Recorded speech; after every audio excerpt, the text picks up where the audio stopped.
Hello, fellow adventurers. Welcome to this thrilling tale of power, betrayal, and redemption. Today, we dive into the epic saga of Dr. Doom and unravel his struggles, his triumphs, and the chaos that threatens to engulf his world.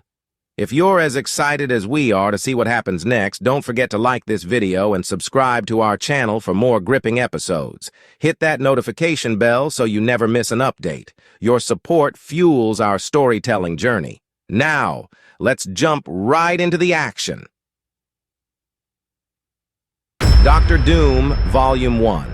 Victor Von Doom, born into the harsh life of a nomadic father and a mother cursed by fate, would eventually rise to become one of the most formidable forces on Earth.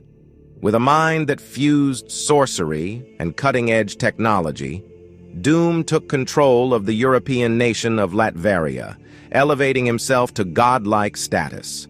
His reign, built on the thin line between good and evil, left the world always wondering, what will Dr. Doom do next? On the dark side of the moon, beneath the endless expanse of stars, a monumental structure loomed. The Antlion Control Center. A marvel of human ingenuity, the Antlion Project had been conceived by Earth's most brilliant minds, including Reed Richards and Tony Stark. Its goal was audacious, to create a controlled artificial black hole. This phenomenon, capable of swallowing carbon dioxide and nuclear waste, promised to solve Earth's most pressing problems. The countdown to activation had begun, the world watching with bated breath. Back on Earth, a news broadcast is unfolding. Two hosts are joined by a guest expert discussing the Antlion Project. The guest, a well-respected scientist, assures the world that this groundbreaking initiative is foolproof, designed by the smartest minds on the planet. As the conversation continues, however, the hosts, Steve and his co-anchor, express their concern about the potential risks involved. The expert dismisses their worries, saying, "This project is designed by the smartest people on Earth. There is nothing to fear. Soon, we will see its positive effects." But the moment takes a sharp turn when Steve invites another guest to join the discussion online. To everyone's surprise, the cold, metallic face of Dr. Doom fills the screen. The reporters exchange awkward glances before Steve asks, "Dr. Doom, what's your take on the Antlion Project?" Seated in his dark castle, Dr. Doom's face is shrouded in shadow, his intimidating metal mask gleaming in the dim light. Cloaked in his green robes, a symbol of his boundless power, he speaks with icy conviction. "This project will end in disaster." A reporter, trying to provoke him, quips, "Is this just another grudge against Reed Richards and Tony Stark? After all, they didn't invite you to participate." Doom's eyes flare with uncontained rage. "It is not about petty rivalry. Creating a black hole on the moon is a catastrophic mistake." The tension in the studio escalates. The guest expert retorts, "But this project was designed by Reed Richards and Tony Stark." With a scornful sneer, Dr. Doom responds, "Reed Richards is a fool, just like Tony Stark." The verbal sparring intensifies. The guest, now visibly agitated, demands, "And what exactly are you, Dr. Doom? A doctor of disaster?" Before Doom can respond, Steve interjects, his voice cutting through the argument. "Let's end this interview. Thank you to both guests for your time." Doom's anger is palpable as he growls, "Do not interrupt me." However, Steve, unfazed, wraps up the segment and ends the broadcast, much to Doom's fury. In Latveria, Dr. Doom stalks out of his study, his footsteps echoing in the cold stone halls of Castle Doom. His assistant, Petra, and the commander of Latverian forces, Zora Vukovic, known as Victorious, follow closely behind. "Simkaria's forces continue to harass our borders," Victorious reported. Her voice was sharp and authoritative, but it wavered under Doom's imposing presence. Doom's voice was a growl. "They show their teeth to mask their fear. Crush them. Leave no doubt of Latveria's might." "Yes, my lord," Zora replied, bowing as she left to carry out his orders. Petra, ever the loyal servant, hesitates before asking, "Lord Doom, would you like to view the activation of the black hole on the moon in your media room?" Doom, still seething, replies, "No! I will watch it from the courtyard." Doom steps out into the vast courtyard of his castle, the night air biting and cold.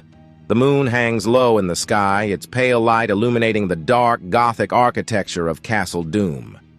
Petra stands silently behind him, and as Doom gazes up at the moon, a rare moment of quiet passes between them. "How is your father, Petra?" Doom asks, his tone softer than usual. "He has cancer," Petra answers, her voice betraying a flicker of emotion. Doom's mask betrays no empathy, but his voice is steady as he replies, "He is a tough man. He will survive." Petra nods, then asks, "Do you need anything, Master, before I leave?" Doom's gaze never wavers from the moon as he answers, "Wait. Watch with me. Let us see what this foolish project brings." Together they watch as the spark of the artificial black hole begins to flicker into existence on the moon's surface. Doom's eyes narrow as he speaks, almost to himself.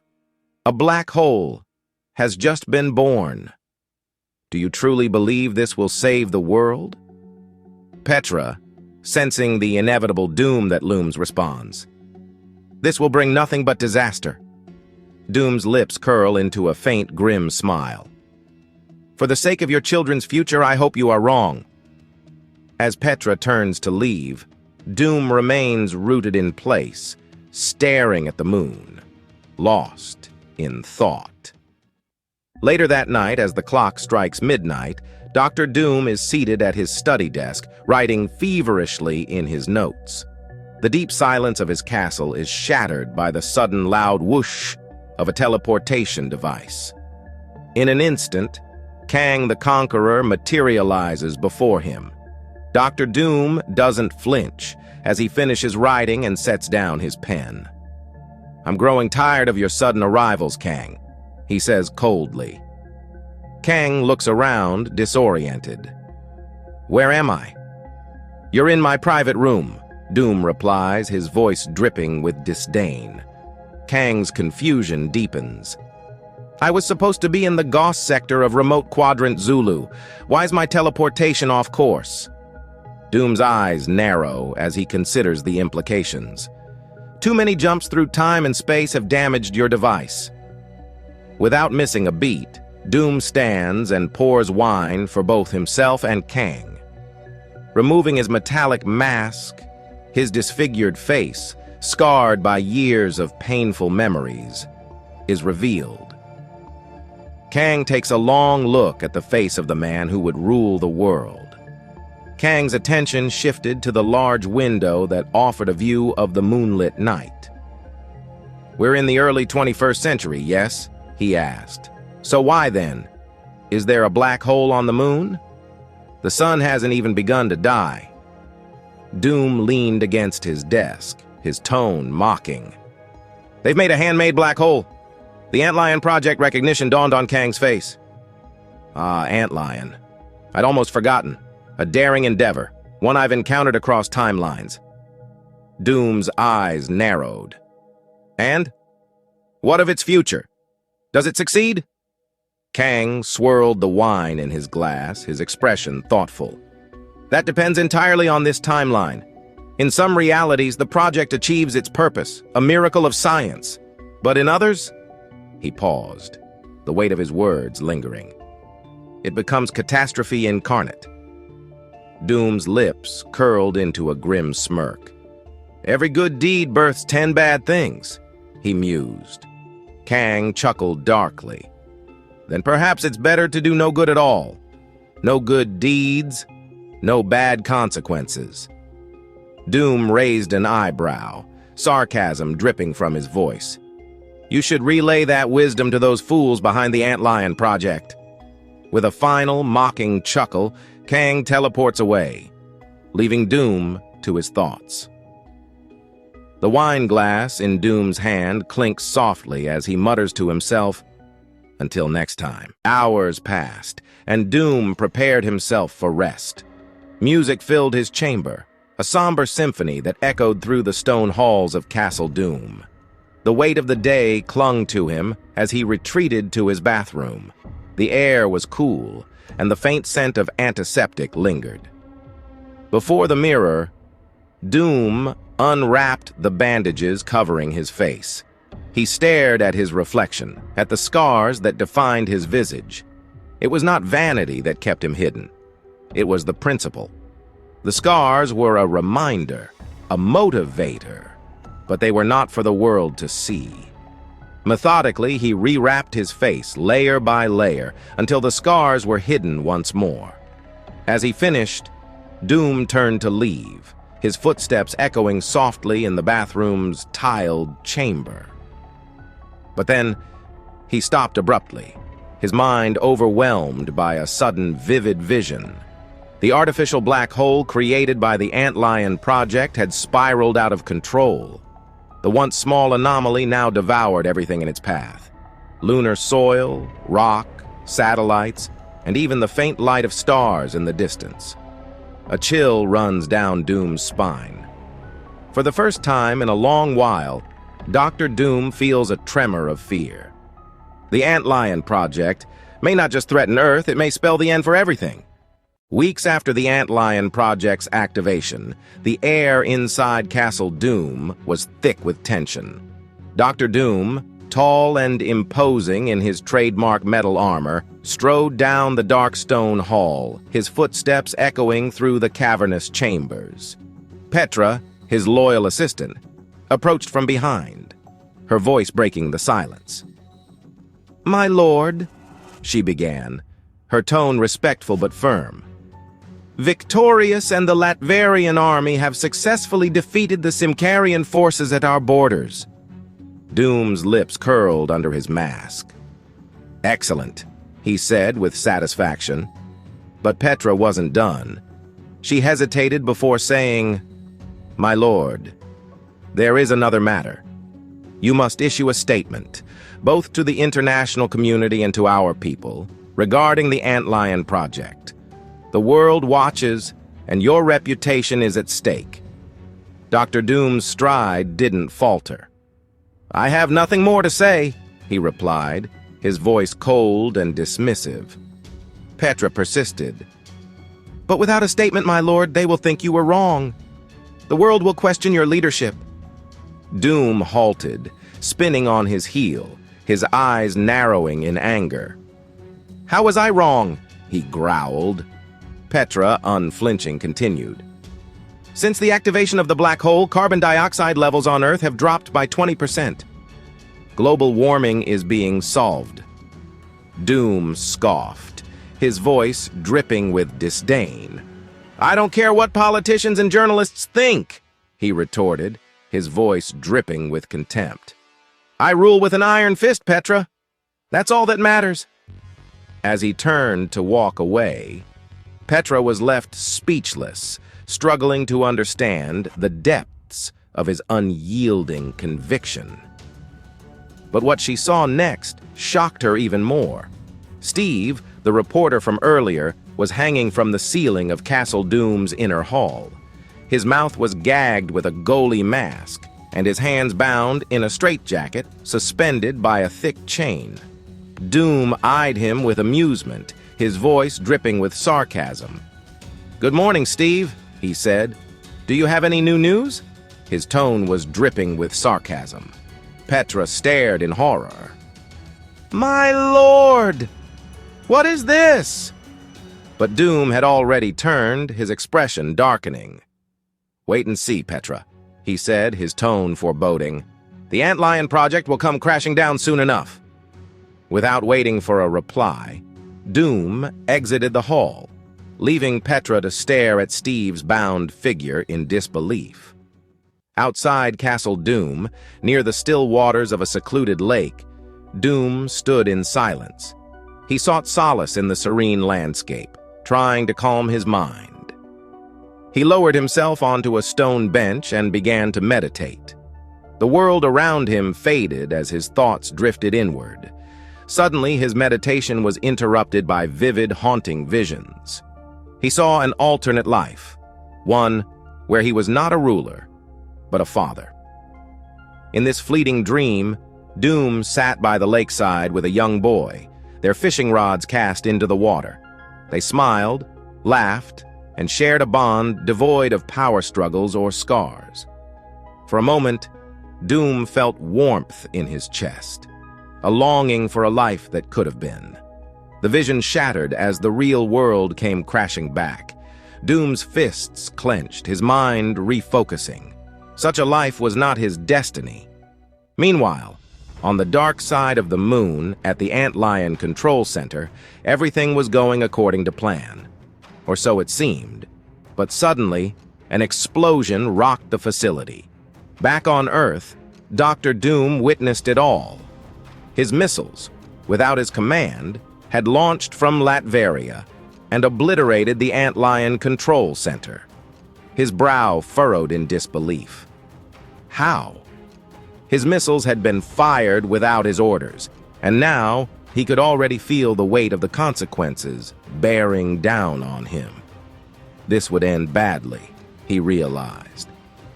37 minutes later, Dr. Doom stormed into the command center, his presence commanding absolute attention. The center was in chaos. The screens were flashing red, and alarms blared across the room. Officers scrambled at their station. Panic was palpable. Doom turned sharply to Victorious, his trusted commander. "How did this happen?" Doom demanded, his voice cold but filled with a dangerous edge. "Why were the missiles fired without my orders?" "We don't know, my lord," Victorious replied, her voice trembling. "The missiles launched with no warning and struck the Antlion Control Center." Doom's eyes widened as he absorbed the damage. "How bad is it?" he asked, a touch of fear in his voice. "The Antlion Control Center has been completely destroyed," Victorious answered gravely. Doom turned toward the screens, his gaze falling on the news footage showing the devastation. The media was calling it a terrorist attack, and the world had already pinned the blame on Latveria and its ruler, Dr. Doom. Another screen showed the rapid mobilization of U.S. and NATO forces, their fleets moving toward Latverian borders.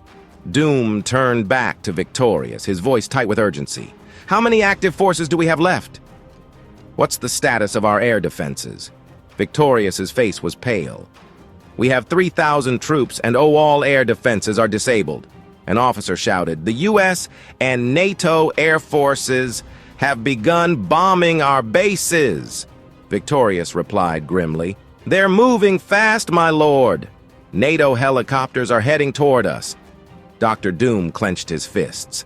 He looked over at the officers, waiting for his orders. The situation was dire, but his decision was already made. "Surrender unconditionally," Doom said, his voice heavy with a finality that shook the room. Everyone in the command center froze. Surrender? They had all expected defiance, resistance, not this. "I told you to surrender!" Doom shouted, his voice ringing with authority. He turned and stormed toward the exit, Victorious following him closely. "My lord," she said, her voice filled with disbelief. "You can't just give up." Dr. Doom stopped in his tracks, spinning around to face her.